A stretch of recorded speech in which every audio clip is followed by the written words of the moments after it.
Hello friends, welcome to my channel Saur education. आज मैं पर्यावरणीय भूगोल का सौरमंडल टॉपिक लेकर आई हूँ, जिसमें मैंने कुछ महत्वपूर्ण क्वेश्चन को कवर किया है। अगर आप मेरे चैनल पर पहली बार आए हैं तो प्लीज़ चैनल को सब्सक्राइब करें, शेयर करें मेरी वीडियोस को और लाइक करें और बेल आइकन को दबाना मत भूलिएगा, जिससे आपको मेरी न्यू वीडियो की नोटिफिकेशन मिलती रहे। तो चलिए शुरू करते हैं हम आज के कुछ क्वेश्चंस जो कि सौरमंडल से संबंधित है। पहला क्वेश्चन हमारा है कि सूर्य का सबसे नज़दीक ग्रह कौन सा है? शुक्र, बुध, बृहस्पति या फिर मंगल। तो सूर्य का सबसे नज़दीक का ग्रह हम बुध को मानते हैं। बुध को इंग्लिश में हम लोग मरकरी भी कहते हैं, इसलिए ऑप्शन नंबर 1 सही हो जाएगा। सेकंड क्वेश्चन है हमारा, सबसे चमकीला ग्रह कौन सा है? शुक्र, बुध, पृथ्वी या फिर मंगल। तो सबसे चमकीला ग्रह पूछा जा रहा है, तो वो हो जाएगा ऑप्शन नंबर 1 शुक्र, जिसे हम लोग इंग्लिश में वीनस भी कहते हैं। नेक्स्ट हमारा क्वेश्चन है, पृथ्वी को अपने अक्ष में सूर्य से निकटतम दूरी को कहते हैं? अपसौर, उपसौर, अपभू या फिर उपभू। तो जो पृथ्वी की अपनी कक्ष में सूर्य से जो निकटतम दूरी होती है उसे हम लोग उपसौर कहते हैं। ऑप्शन नंबर 2 इस यहाँ पे सही हो जाएगा। उपसौर को हम लोग इंग्लिश में पेरीहीलियन भी कहते हैं। अगर कहा जाए कि जो अधिकतम दूरी होती है सूर्य से पृथ्वी की, तो उसे क्या कहते हैं? तो उसे हम लोग अपसौर कहते हैं, जिसे इंग्लिश में अफीलियन भी कहते हैं। अब इसकी डेट भी जान लेते हैं कि ये स्थिति कब होती है। तो ये जो पेरीलियन की स्थिति होती है ये कब होती है? यह 3 जनवरी को होती है, ये पेरीलियन की स्थिति। और एफिलियन की स्थिति कब आती है? ये 4 जुलाई को एफिलियन की स्थिति होती है। नेक्स्ट क्वेश्चन है, अरुण ग्रह की खोज किसने की थी? हर्शेल ने, टॉम बॉय ने, एडम्स ने या फिर एडविन ने। तो अरुण ग्रह की खोज हर्शेल जी ने की थी। अरुण ग्रह को इंग्लिश में क्या कहते हैं? तो अरुण ग्रह को इंग्लिश में यूरेनस भी कहते हैं। अब हम ये जान लेते हैं कि अरुण ग्रह की जो खोज है, यूरेनस की जो खोज थी, वो हर्शेल महोदय ने कब की थी? तो 1781 में इन्होंने इसकी खोज की थी। ये 98 डिग्री अपनी अक्ष पर झुका हुआ है, प्लस इसके सतह का तापमान -1210 डिग्री सेल्सियस है, और इसे हम लोग लेटा हुआ ग्रह भी जानते हैं। कौन से ग्रह के नाम से? लेटा हुआ ग्रह के नाम से हम यूरेनस को जानते हैं। नेक्स्ट क्वेश्चन है कि सूर्य के प्रकाश को पृथ्वी तक पहुंचने में कितना समय लगता है? 8 minute 16.6 second, 16 minute 8 second, 30 minute 8 second या 8 मिनट 20 सेकेंड। तो 8 मिनट 16.6 सेकेंड सूर्य के प्रकाश को पृथ्वी तक पहुंचने में लगता है। नेक्स्ट क्वेश्चन हमारा है, किस ग्रह पर विशाल लाल धब्बा पाया जाता है? मंगल, बृहस्पति, बुध या फिर शनि। तो बृहस्पति ग्रह पर विशाल लाल धब्बा पाया जाता है। बृहस्पति को हम लोग इंग्लिश में जुपिटर कहते हैं। मंगल ग्रह को हम लोग लाल ग्रह नाम से जानते हैं। कंफ्यूज मत होइएगा, क्वेश्चन में पूछा है कि किस ग्रह पर विशाल लाल धब्बा पाया जाता है, तो ये जुपिटर में यानी कि बृहस्पति में पाया जाता है। अब ये जो लाल धब्बा है ये पाया क्यों जाता है? कहा जाता है कि एक निरंतर चलने वाली प्रतिचक्रवातीय तूफान है, जिसकी वजह से विशाल लाल धब्बा जुपिटर पे दिखाई देता है। नेक्स्ट क्वेश्चन हमारा है, किस ग्रह को पृथ्वी का जुड़वा तारा या जुड़वा बहन के नाम से जानते हैं? शुक्र, मंगल, बृहस्पति या फिर बुध। तो हम सब जानते हैं कि शुक्र ग्रह को यानी कि वीनस को पृथ्वी की जुड़वा तारा या जुड़वा बहन कहते हैं। क्यों कहते हैं? क्योंकि यह पृथ्वी के सर्वाधिक निकट होती है, यह द्रव्यमान तथा आकार में पृथ्वी के समान है, और बृहस्पति सौर मंडल का सबसे बड़ा ग्रह है। बृहस्पति यानी कि जुपिटर, ये हमारे सोलर सिस्टम का सबसे बड़ा ग्रह है। नेक्स्ट क्वेश्चन हमारा है, कौन सा ग्रह लाल ग्रह कहलाता है?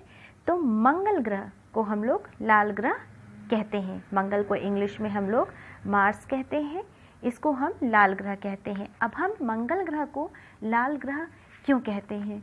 तो मंगल को लाल ग्रह इसलिए हम कहते हैं क्योंकि इसमें जो है आयरन ऑक्साइड होने के कारण इसकी जो सतह होती है वो लाल दिखाई देती है।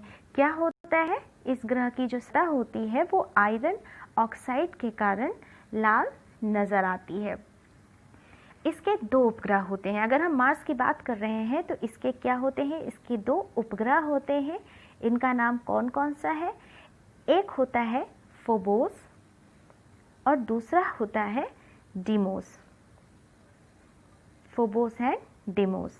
नेक्स्ट क्वेश्चन हमारा है, जिस तारामंडल के तारे ध्रुव तारे की ओर संकेत करते हैं वह है सप्तऋषि, वृष, वृश्चिक या फिर मृग। अब जिस तारामंडल के तारे ध्रुव तारे की ओर संकेत करते हैं वो कौन सा हो जाएगा? तो वो सप्तऋषि कहलाएगा। इनमें से कौन सा आंतरिक ग्रह है? आंतरिक ग्रह हम जानते हैं स्टार्टिंग के जितने भी ग्रह होते हैं, मरकरी, वीनस, अर्थ, मार्स, वो आंतरिक ग्रह यानी कि इंफीरियर प्लैनेट्स कहलाते हैं। बाहर के जो होते हैं वो 4 बृहद ग्रह होते हैं, जिन्हें हम होते हैं बृहस्पति, शनि, अरुण और वरुण, जुपिटर, सैटर्न, यूरेनस और नेपच्यून। तो कौन सा आंतरिक ग्रह है? तो हमारा शुक्र यानी कि वीनस आंतरिक ग्रह है। नेक्स्ट क्वेश्चन हमारा है कि एक जीवनधारी के रूप में पृथ्वी का वैज्ञानिक नाम है गाय, सीता, ग्रीन प्लैनेट या फिर हर्मीज। बहुत इजी क्वेश्चन है कि एक जीवधारी के रूप में पृथ्वी का वैज्ञानिक नाम क्या है? तो ग्रीन प्लैनेट है। ग्रीन प्लैनेट के नाम से हम किसे जानते हैं? अर्थ को हम लोग ग्रीन प्लैनेट के नाम से जानते हैं।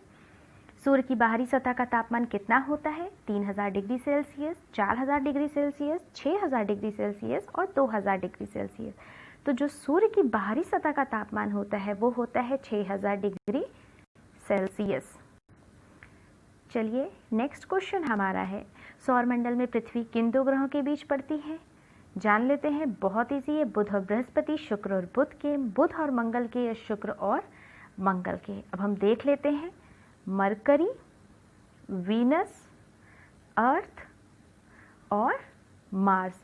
तो वीनस और मार्स के बीच में हमारी पृथ्वी पड़ती है। वीनस हो जाता है हमारा शुक्र और मार्स हो जाता है हमारा मंगल।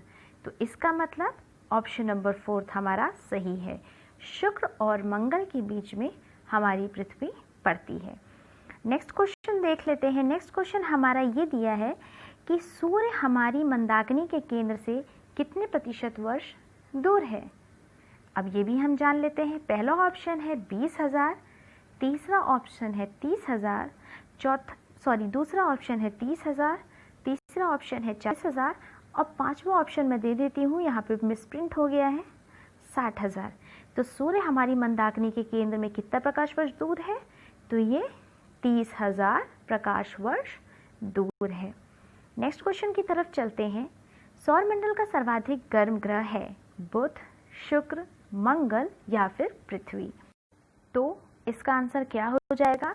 तो इसका आंसर हो जाएगा कि सौरमंडल का सर्वाधिक गर्म ग्रह शुक्र को कहा जाता है। शुक्र को इंग्लिश में हम लोग वीनस कह रहे हैं। मैं इंग्लिश में बार बार इसलिए बता दे रही हूँ कि कुछ लोग इंग्लिश मीडियम के होंगे, अगर उनको हिंदी में प्लैनेट्स ना याद हो तो वो इंग्लिश में भी याद कर सकते हैं।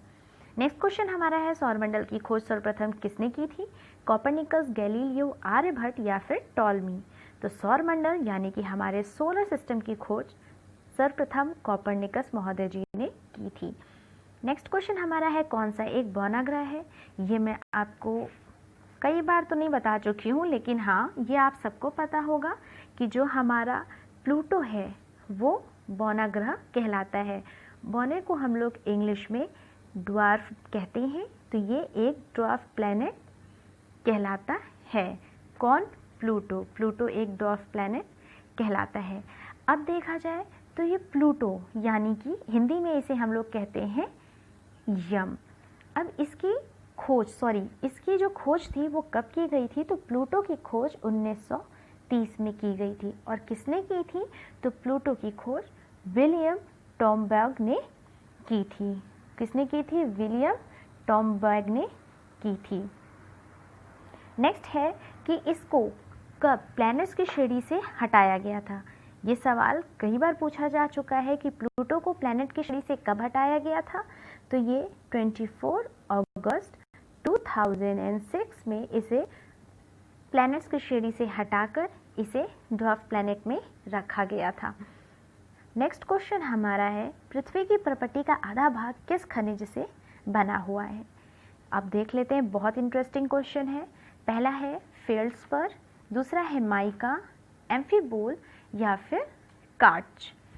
तो पृथ्वी की परपटी का आधा भाग पूछा गया है कि किससे बना हुआ है, तो ये आधा भाग हमारा फील्ड स्फीयर से बना हुआ है। कौन सा ठंडा ग्रह है, ये पूछा गया है। यूरेनस, वरुण, शुक्र या मंगल। बता देते हैं, मंगल को हम लोग इंग्लिश में मार्स कहते हैं, शुक्र को इंग्लिश में वीनस कहा जाता है, वरुण को इंग्लिश में नेपट्यून कहा जाता है और यूरेनस तो इंग्लिश में लिखा ही हुआ है। तो सबसे ठंडा ग्रह वरुण ग्रह है, ऑप्शन नंबर 2 सही हो जाएगा। नेपट्यून सबसे ठंडा ग्रह है। फ्रेंड्स, अगर आपको मेरी वीडियो पसंद आती है तो प्लीज़ इसे लाइक करें, सब्सक्राइब करें और शेयर करें और बेल आइकन को दबाना मत भूलिएगा, जिससे आपको मेरी न्यू वीडियो की नोटिफिकेशन मिलती रहे।